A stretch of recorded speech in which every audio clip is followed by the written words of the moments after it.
প্রতীকী উপস্থিতি নয়, সিদ্ধান্ত গ্রহণের প্রতিটি স্তরে নারীর অর্থবহ অংশগ্রহণই হতে পারে টেকসই গণতন্ত্রের ভিত্তি। আজ রাজধানীতে বিশেষ এক নারী সংলাপে বক্তারা কথা বলেন। নিরাপদ ও জবাবদিহিমূলক রাজনৈতিক পরিবেশ গড়ে তুলতে সরকার, রাজনৈতিক দল এবং নাগরিক সমাজকে সমন্বিতভাবে এগিয়ে আসার আহ্বান জানান আলোচকরা। আরও জানাচ্ছেন জুলিয়া তানহা। আমাদের নারীদের, প্রান্তিক মানুষদের কবে রাজনীতিতে নারীর নেতৃত্ব ও সুরক্ষা নিশ্চিত করার লক্ষ্যে এই বিশেষ সংলাপের আয়োজন। বৃহস্পতিবার গুলশান লেকশোর গ্র্যান্ড হোটেলে আয়োজিত সংলাপে অংশ নেন নারী রাজনৈতিক প্রতিনিধি, উন্নয়ন ও অধিকার কর্মীরা। নারীর অধিকার মানুষের অধিকার। এ সময় অ্যাকশন এইড বাংলাদেশের কান্ট্রি ডিরেক্টর ফারা কবির নীতি নির্ধারণী পর্যায়ে নারীর কার্যকর প্রতিনিধিত্ব নিশ্চিতের ওপর জোর দেন। আর প্রথম আলো সম্পাদক মতিউর রহমান বলেন, রাজনীতিতে নারীর অংশগ্রহণ বাড়াতে জবাবদিহিমূলক রাজনৈতিক সংস্কৃতি গড়ে তুলতে হবে।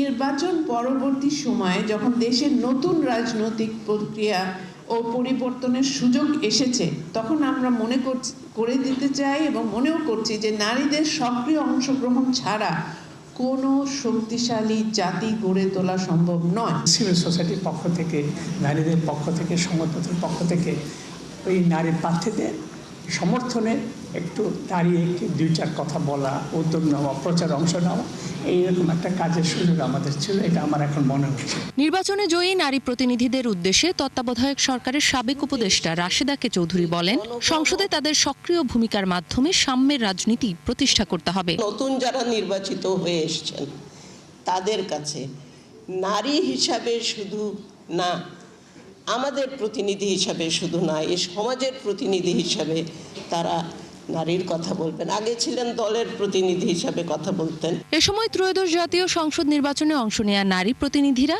রাজনীতিতে নিজেদের অভিজ্ঞতা, সাইবার বুলিং সহ নানা ধরনের সংকট তুলে ধরেন। দলগুলো যারা নারীদেরকে মনোনয়ন দেয় না, যারা অর্গানিক নারী পলিটিশিয়ানদের জন্য কোনো জায়গা রাখে না, তাদেরকেও আপনারা ভোট দেবেন না, তাদের পাশেও আপনারা দাঁড়াবেন না। তারা কিন্তু আপনার পাশে দাঁড়ায় না। মানুষ এত দুর্বল চিত্তের, আমি মহিলা বলে মনে করেছে আমি আমার নমিনেশনটা অন্য কোনো পুরুষ পেয়ে যাবে কিনা। তো আমি কনফিডেন্ট ছিলাম এবং তাদেরকে আমি শক্তি দিয়েছি যে আমি পাবো, আপনাদের এত চিন্তা করার কিছু নাই। কতজন নারী নির্বাচনে অংশগ্রহণ করেছেন, কতজন নারী সংসদে আছেন, এখানে আমরা অংশগ্রহণটার কথা চিন্তা করছি, কিন্তু সিদ্ধান্ত গ্রহণ প্রক্রিয়ায় নারী কতজন আছেন সেই মেট্রিকটা কিন্তু আমাদের সামনে আসছে না।